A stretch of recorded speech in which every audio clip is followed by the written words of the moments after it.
Après sa première défaite de la saison lors du derby madrilène, le Real Madrid devait réagir et le Real Madrid a réagi face à Las Palmas. Voyons tout ça ensemble dans le débrief de Real France. C'est parti.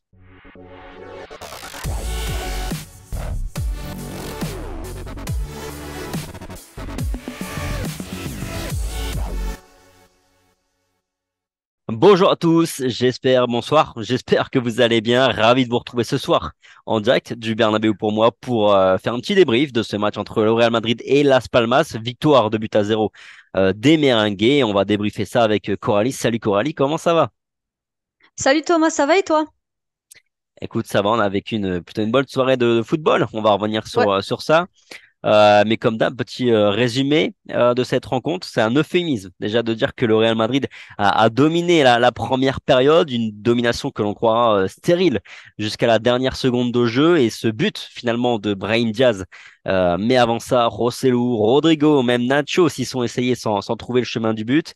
1-0 donc à la pause quand même et seulement à 1-0 après pas moins de 18 tentatives au but.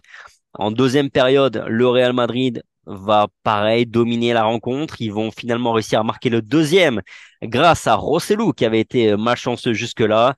Las Palmas a eu deux ou trois situations, mais rien de très dangereux. Le Real a été plutôt serein dans cette partie. Victoire 2-0, peut-être que 2-0. C'est quoi ton ressenti à chaud là, Coralie? Bah, pour moi, c'est l'un des meilleurs matchs dans le contenu qu'on a vu. Alors c'est vrai que c'est aussi dû à Las Palmas qui a aussi ouvert le jeu et qui a justement enfin été très bon justement dans ses transitions et tout. Donc c'est vrai que ça a été aussi un peu plus simple pour le Real Madrid de construire et tout. Et puis j'ai vraiment trouvé Brahim très fort aussi. Il a amené énormément d'accélération et tout. Donc oui, pour moi, c'est un match que le Real Madrid devait gagner. C'est vrai que quand on arrive vers la fin de la première période, on se dit que ça va être tendu parce qu'on a l'impression que le gardien fait un peu le match de sa vie. Et puis finalement, en fait, le plus dur était de faire sauter le verrou. Et puis après, le Real a déroulé, quoi. Ouais, tu parlais d'un match convaincant, c'est vraiment ça ce que tu retiens. Tu as aimé ce que tu as vu en termes de même de production de jeu. C'est quand même pas mal décrié depuis le début de saison. Oui, à juste titre, hein, à juste titre.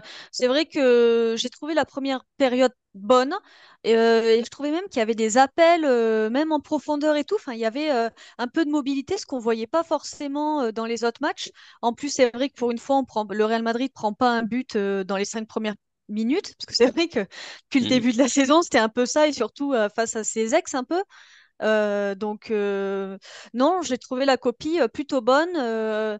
Après, les changements de Carlo, j'ai pas trop aimé, mais, euh, mais j'ai trouvé le contenu en tout cas satisfaisant pour une fois. Ouais, tu parlais du Real qui a pas pris de but dans les Mm. 5-10 premières minutes de jeu. Ouais. Zéro tir cadré d'ailleurs pour concéder en première période. Quelques situations en deuxième, comme je l'ai dit, mais Kepa était quand même assez tranquille dans cette partie. Donc défensivement, match solide, convaincant ou c'était aussi assez faible en face?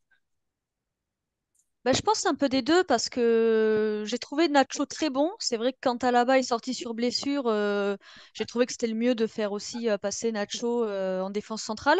Et c'est vrai qu'autant contre l'Atlético, le Real s'est fait trouer, autant là, j'ai trouvé que c'était pas mal.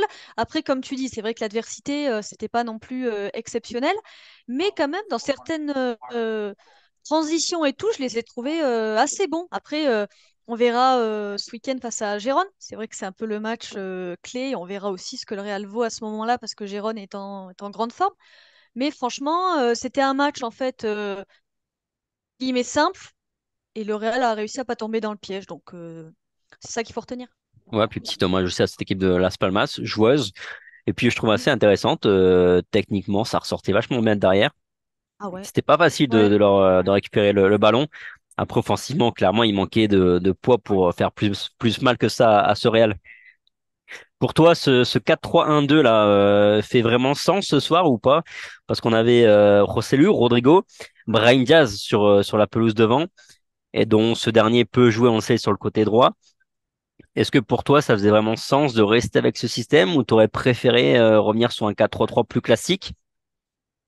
Moi, c'est vrai que ce système, je suis vraiment pas fan depuis le début de la saison. Je trouve qu'il met plus de problèmes, enfin, il crée plus de problèmes qu'il en enlève.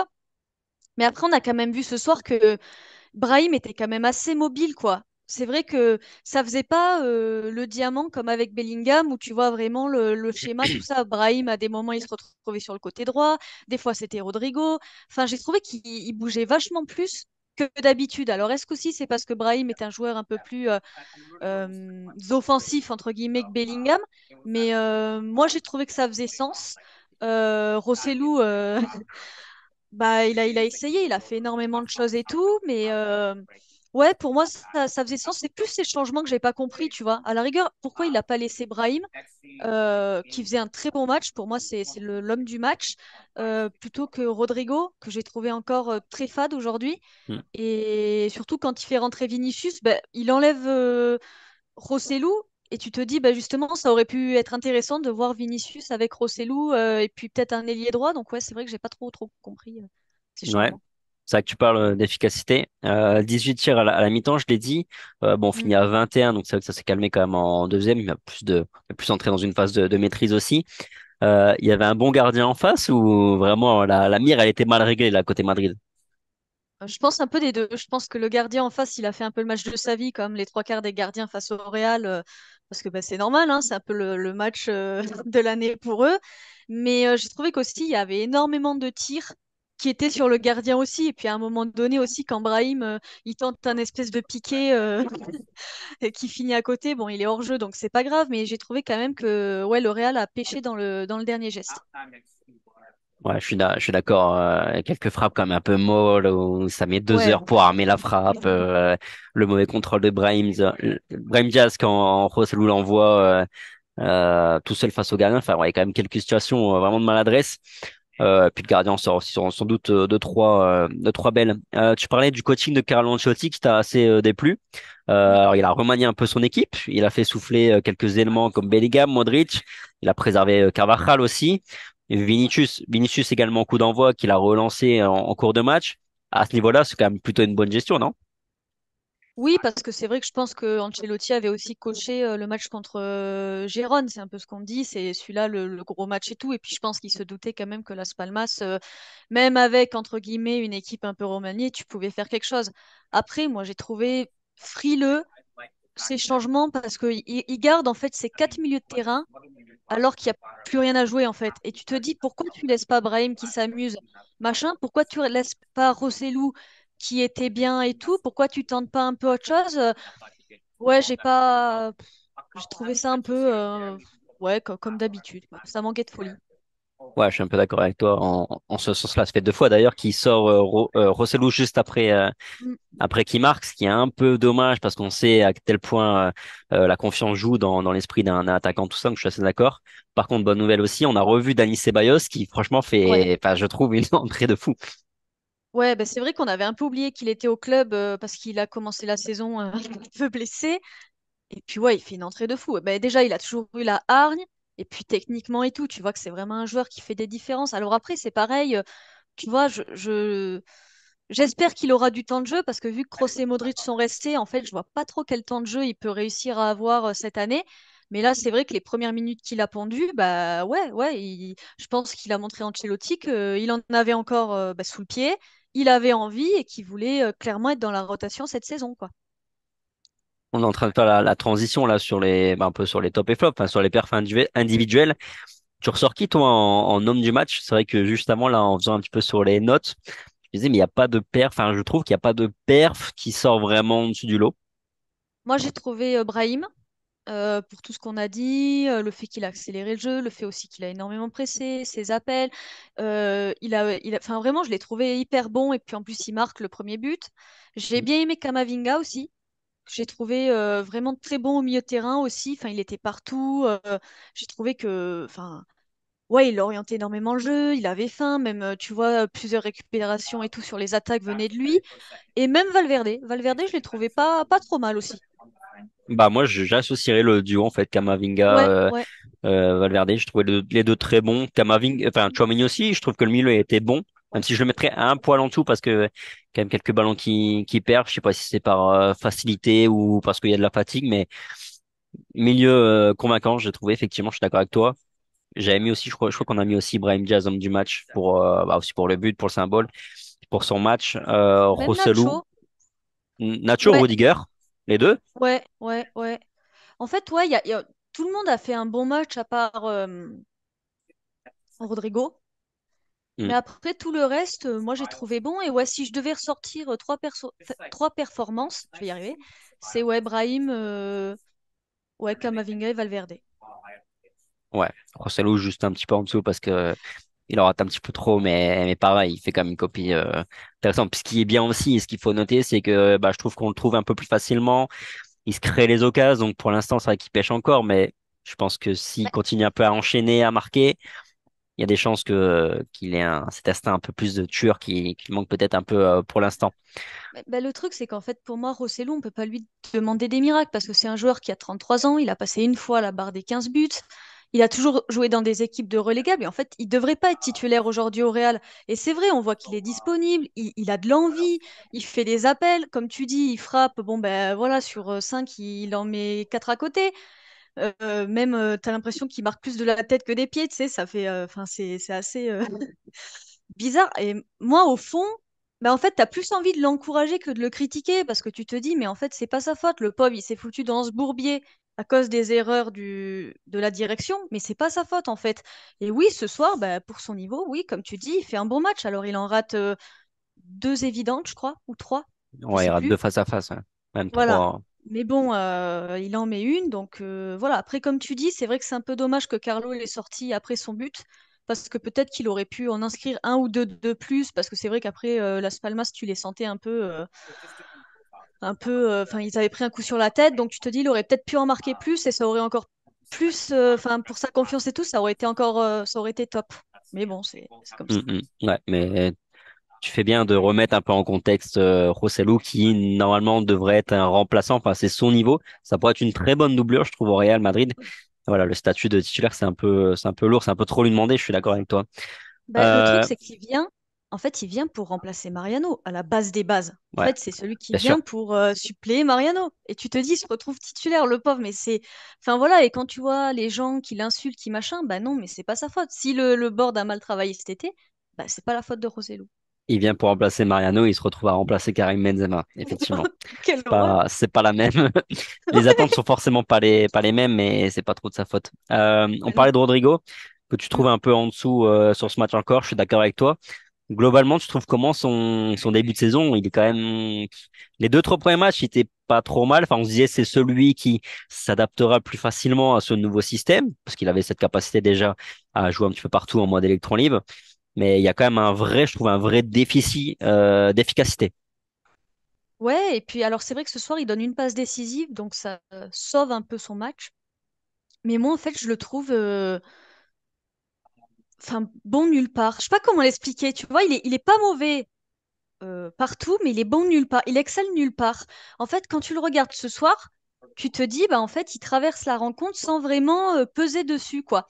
Alors moi, c'est vrai que sur son début de saison, je m'étais dit, c'est peut-être le manque de Vinicius qui fait qu'il est vraiment en dessous et tu te dis peut-être qu'il a moins de repères, il y arrive moins parce que c'est vrai que bah, l'année dernière, quand Benzema n'est plus là, et que c'est lui qui le remplace, bah, c'est vrai qu'il s'appuie beaucoup sur Vinicius et tout à gauche. Et là, c'est vrai qu'avec la blessure de Vinicius, on peut se dire, bah, il le trouvait pas, machin. Mais en fait, je trouve qu'il y a vraiment un problème. Et puis même d'efficacité, il marque plus. Enfin, je Alors me c'était sa souviens même force, pas.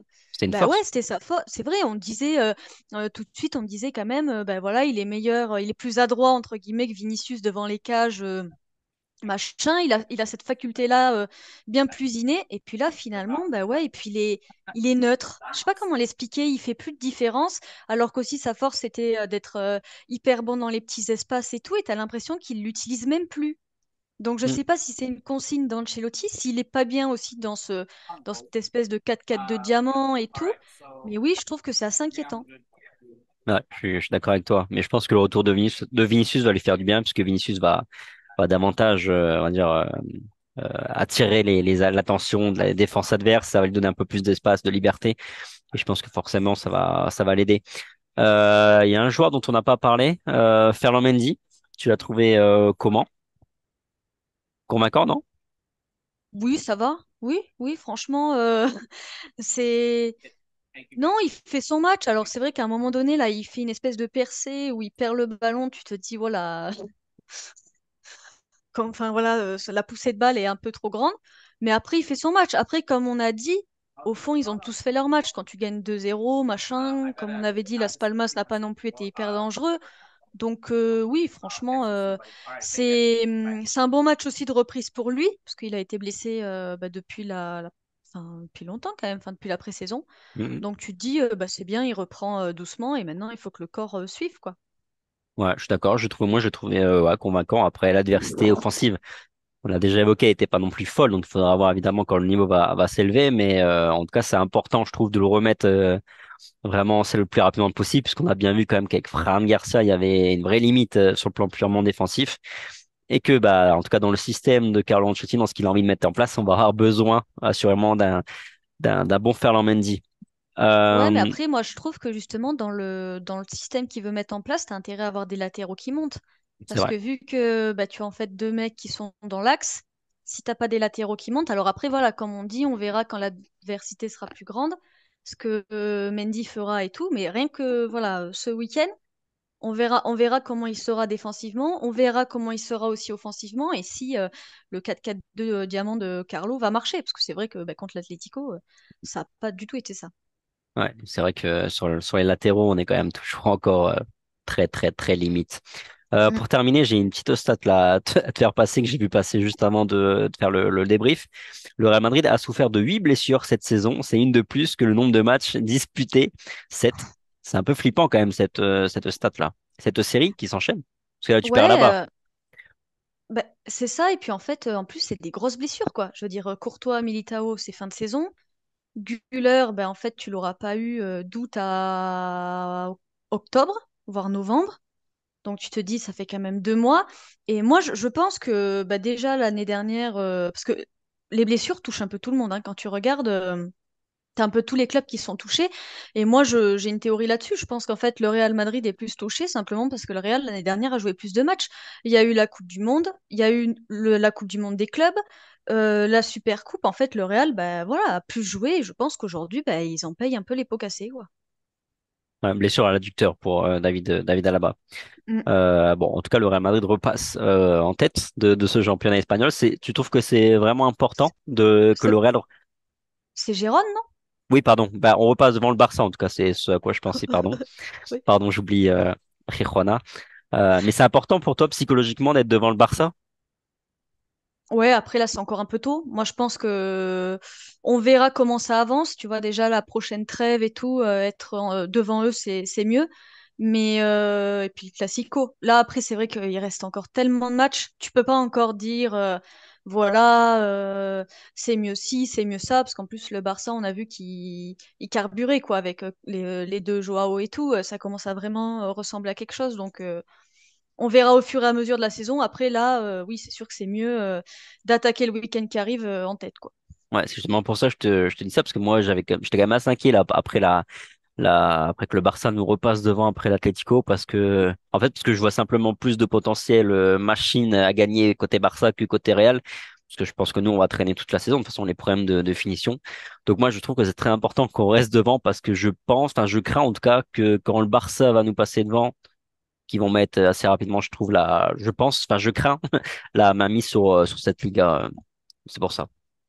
Bah, le truc, c'est qu'en fait, les deux équipes vont perdre des points et tout, et puis le Barça n'a pas encore joué l'Atlético. Mm. Donc, bon, c'est vrai qu'il y a encore tellement de matchs. En fait, là, aujourd'hui, c'est pas. Parce que le Barça, c'est pas non plus un rouleau compresseur à la City, ça va aussi perdre des points. Et comme tu dis, en fait, le Real, ben, on sait très bien que sa Liga va jouer à des matchs ric-rac, quoi.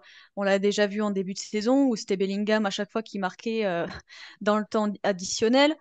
Tu gagnes des matchs comme ça, donc oui, oui, ça va être compliqué. Ouais. Bon, enfin, on verra bien. Tout cas, pour l'instant, on Oui, reste devant et effectivement, il faudra battre Rijuana ce week-end pour reprendre la tête du championnat. Bref, je pense qu'on a fait un petit peu le tour pour ce petit débrief. Merci Coralie, merci à tous de nous avoir suivis. Sur ce, passez une bonne soirée, bonne fin de semaine. Puis ben, on se retrouve très vite sur Alphonse. Allez, ciao. à bientôt!